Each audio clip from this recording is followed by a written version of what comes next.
एक तरफ सब्जेक्ट ये सब दिखता जाएगा, ऊपर में सब्जेक्ट दिखेगा। उसके अलावा ऊपर में ये अलग अलग सब्जेक्ट आपको नज़र आएगा। फिर जैसे जैसे आप स्क्रॉल करते जाएंगे अलग अलग सब्जेक्ट का आपको ऊपर में नज़र आएगा, जैसे पैथोलॉजी विशेषज्ञ है। उसके अलावा फिर नीचे में फिर अलग अलग सब्जेक्ट का अस्थिर रोग विशेषज्ञ, नेत्र रोग विशेषज्ञ, कंप्यूटर विज्ञान, फिर सहायक प्रधानाध्यापक, ये सब अलग अलग तरह की वैकेंसी नज़र आएगी। इसी में जैसे आप यहाँ पर देखेंगे कि जैसे संस्कृत साहित्य के लिए है, संस्कृत साहित्य के लिए।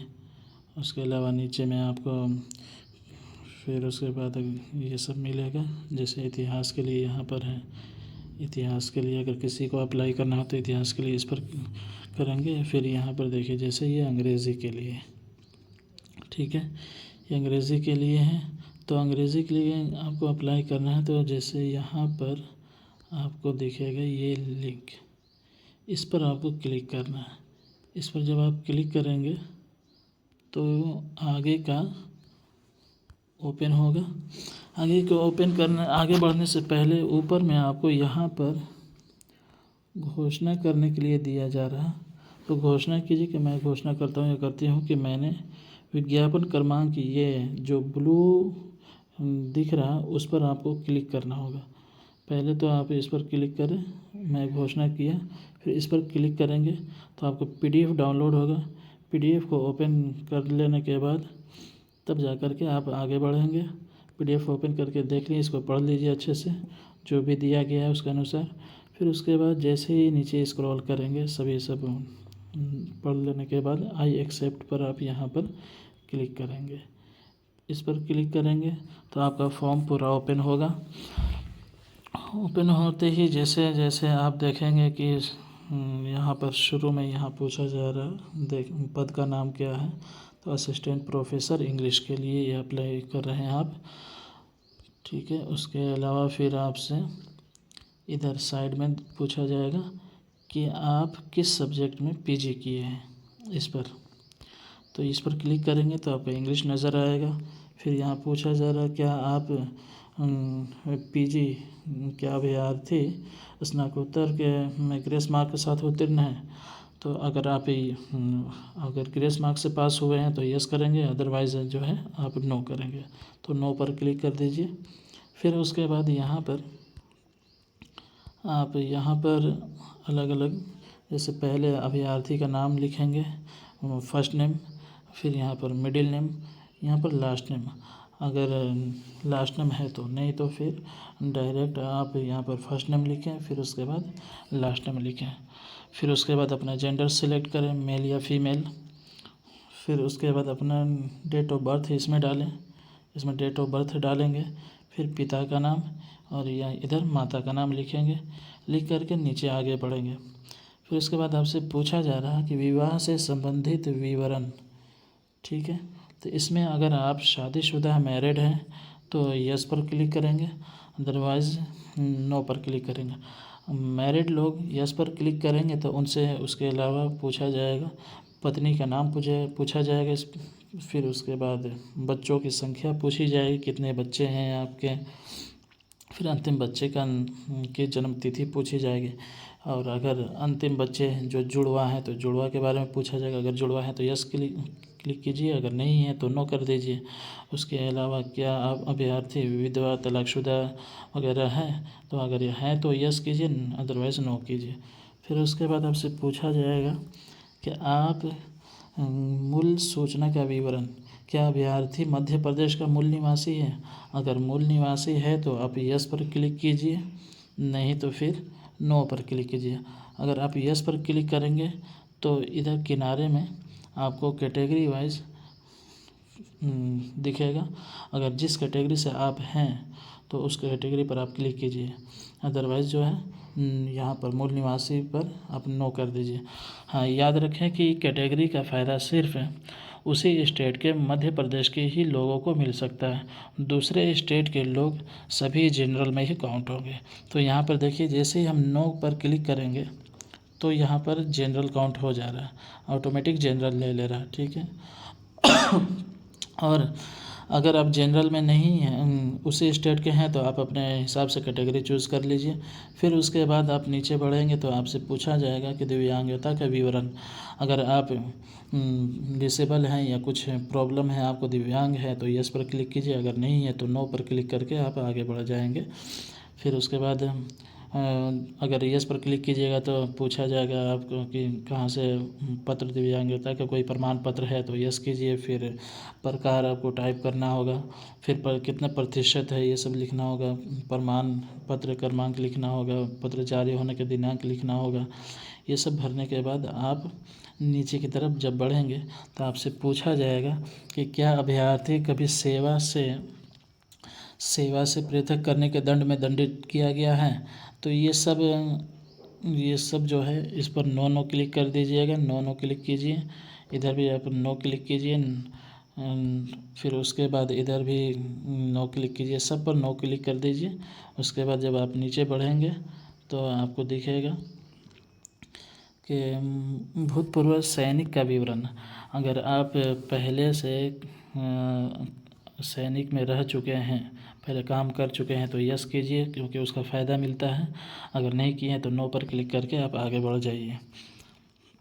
फिर उसके बाद आपसे पूछा जाएगा कि क्या अभ्यर्थी मध्य प्रदेश शासन द्वारा अनुसूचित जाति, जनजाति एवं पिछड़ा वर्ग कल्याण विभाग के अंतर्जातीय विवाह योजना के अंतर्गत पुरस्कृत स्वर्ण पार्टनर है। तो अगर है तो यस कीजिए, नहीं तो नो। और इधर पूछा जाएगा क्या अभ्यर्थी विक्रम अवार्ड सम्मानित खिलाड़ी हैं। अगर आपको किसी भी खेल में अगर आपको अवार्ड मिला हुआ है तो यस कीजिए, अदरवाइज़ आप नो पर क्लिक करके आप आगे बढ़िए। फिर इसके अलावा पूछा जाएगा कि क्या अभ्यर्थी ने मध्य प्रदेश के शासकीय महाविद्यालय में सहायक प्रधानाध्यापक का कार्य अतिथि विद्वान के रूप में किया है। इस पर नो कर दीजिए। फिर उसके अलावा मेन चीज़ जो है यहाँ इसमें आपसे पूछा जाएगा डिटेल, जो पूछा जाएगा पात्रता परीक्षा पीएचडी या डिग्री में से चुनाव करें। तो अब आपके पास अगर नेट है तो नेट पर सिलेक्ट कीजिए, और अगर एमपी सेट है या स्लेट है तो इस पर सिलेक्ट कीजिए, और अगर पीएचडी है तो पीएचडी पर भी क्लिक कीजिए। तो जैसे अगर किसी के पास नेट है और पीएचडी है तो दोनों पर क्लिक करके आपसे जो है किस सब्जेक्ट में आपका नेट है, फिर उसका उत्तीर्ण दिनांक कब पास किए हैं, इसमें रोल नंबर यहाँ दिनांक डालना होगा, यहाँ रोल नंबर डालना होगा। फिर उसके बाद आपसे पूछा जाएगा पीएचडी के बारे में पूछा जाएगा। पीएचडी के बारे में पूरा डिटेल डालिए, और अगर पीएचडी नहीं है तो यहाँ पर पीएचडी से हटा देंगे। फिर उससे आपका अब यहाँ आपसे जो है शैक्षणिक विवरण मांगा जाएगा कि आपने मैट्रिक कहाँ से पास किया है। फिर उसके अलावा सीजीपीए था या डिवीज़न सिस्टम था, तो वो दोनों डालना है। दोनों में से कोई एक डालिए। अगर डिवीज़न है तो डिवीज़न पर क्लिक करके आपको डालना होगा, अगर सीजीपीए है तो सीजीपीए पर। फिर इसमें आपसे विषय पूछा जाएगा, सब्जेक्ट पूछा जाएगा, सब्जेक्ट डाल लिए। फिर पूर्णांक यानी कि आपका टोटल कितना नंबर का था। फिर उसके बाद आप टोटल नंबर में से कितना नंबर आपने पाया। जैसे कि मैं यहाँ पर 1200 लिखता हूँ, ठीक है। अब यहाँ पर डाल देता हूँ 838। फिर उसके बाद यहाँ प्रतिशत पर जब आप क्लिक करेंगे तो प्रतिशत ऑटोमेटिक ले लेगा। फिर डिवीज़न आपको फर्स्ट डिवीज़न से पास है या सेकेंड डिवीज़न से। फिर आपका बोर्ड नेम जैसे BSEB हमने डाल दिया। फिर किस साल आप पास किए थे वो वर्ष डाल देंगे, जैसे 2011 में। उसके बाद फिर इंटरमीडिएट का डिटेल्स आपसे पूछा जाएगा, इंटरमीडिएट के बारे में बताइए, विषय उसका सब लिखना होगा, पूर्णांक नंबर, फिर कितना प्राप्त किए प्रतिशत। फिर डिवीज़न आपसे पूछा जाएगा, उसका भी बोर्ड पूछा जाएगा, फिर ये किस साल पास किए। फिर उसके बाद आपके पास प्रमाण पत्र में अंकित रोल नंबर या नामांकन क्रमांक ये लिखना होगा, दोनों में से कोई भी लिख सकते हैं। फिर उसके अलावा नीचे में जब बढ़ेंगे तो बीए के बारे में आपसे पूछा जाएगा, बीए का डिटेल्स यहाँ डालना होगा, बीए, फिर ग्रेड पे, फिर विषय इसमें डालना होगा, टोटल नंबर था फिर उसके बाद कितना नंबर आप प्राप्त किए इसमें डालना होगा। फिर ऑटोमेटिक ये ले लेगा आपका परसेंटेज कितना था।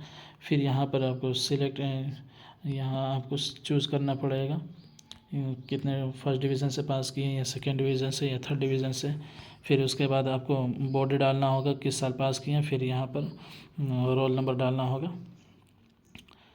फिर उसके अलावा फिर पीजी मास्टर्स आप मास्टर्स कहाँ से किए हैं, मास्टर्स पीजी लिख देंगे यहाँ किस सब्जेक्ट में किए हैं। फिर यहाँ पर आप ग्रेड या चूज़ कर लेंगे। फिर उसके बाद आपको टोटल नंबर पूर्णांक के बाद फिर आप कितने नंबर प्राप्त किए, उसके बाद फिर इसमें कितना परसेंटेज था वो ऑटोमेटिक ले लेगा। फिर आप फर्स्ट डिवीज़न या सेकेंड डिवीज़न इस पर सेलेक्ट करें, चूज़ कीजिए, फिर बोर्ड डालिए, फिर कब पास किए ये सब डालने के बाद फिर आपको जो है नीचे में आपको केंद्र चूज़ करना होगा कि परीक्षा केंद्र आपका कहाँ रहेगा, सेंटर आपका कहाँ पड़ेगा। तो सबसे पहले 4 आपको ऑप्शन दिया जा रहा है, 4 में चारों को आपको चूज़ करना होगा कोई ना कोई। जैसे मैंने पहला भोपाल चूज़ कर लिया, दूसरे पर आप चूज़ कर लिया ग्वालियर चूज़ कर लिया, तीसरे पर हमने इंदौर चूज़ कर लिया, चौथे पर जैसे हमने यहाँ उज्जैन चूज़ कर लिए। ये 4 ऑप्शन मिले, चारों पर आपको चूज़ करना होगा। फिर उसके बाद जब जैसे जैसे नीचे स्क्रॉल करेंगे आपसे पूरे बैंक का डिटेल्स पूछा जाएगा। हो सकता है अगर कुछ प्रॉब्लम हो भुगतान करने में तो आपको बैंक खाते में वो सब लौटाया जा सकता है। तो बैंक का नाम, यहाँ बैंक का नाम डालेंगे। उसके अलावा फिर यहाँ IFSC कोड, यहाँ IFSC कोड लिखेंगे।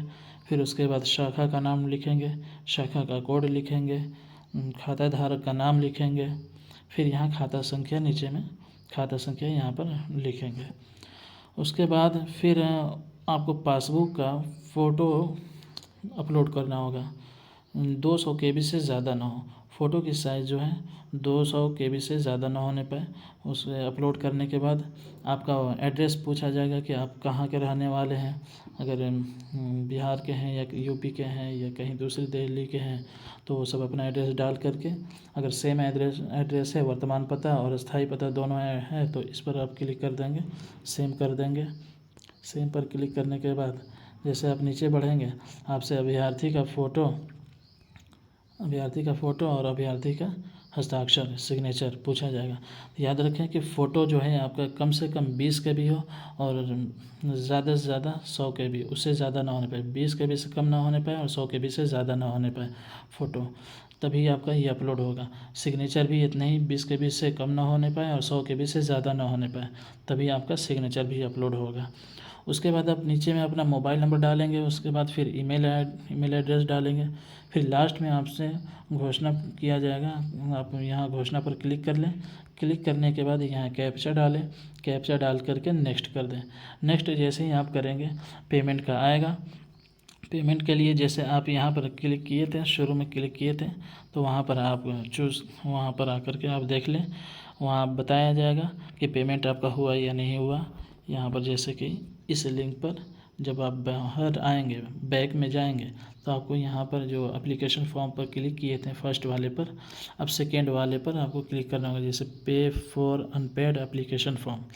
अगर आप पे नहीं किए हैं तो यहाँ से आकर के इस पर क्लिक करके आप जो है पेड कर सकते हैं। जैसे ही आप क्लिक करेंगे तो आप एप्लीकेशन नंबर, फिर डेट ऑफ बर्थ और कैप्चा डाल करके लॉगिन करने के बाद आप पे कर सकते हैं। उसके बाद अगर आपका फॉर्म भरने में किसी तरह की भी गलती हो गई है तो उसके लिए भी फॉर्म को एडिट करने के लिए भी डेट दिया गया है।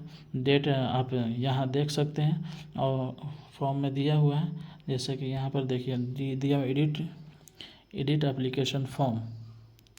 यहाँ पर लिखा है कि 4 मार्च से 28 मार्च तक, यानी 28 मार्च तक फॉर्म भरने की लास्ट डेट जो है 26 मार्च तक है। यानी उसके बाद 2 दिनों तक आपको जो है फॉर्म एडिट करने का ऑप्शन दिया जाएगा। तो ये था आपका फॉर्म भरने का तरीका, स्टेप बाय स्टेप शुरू से आखिर तक आप इस तरह आसानी से घर बैठे अपना फॉर्म भर सकते हैं। Thank you.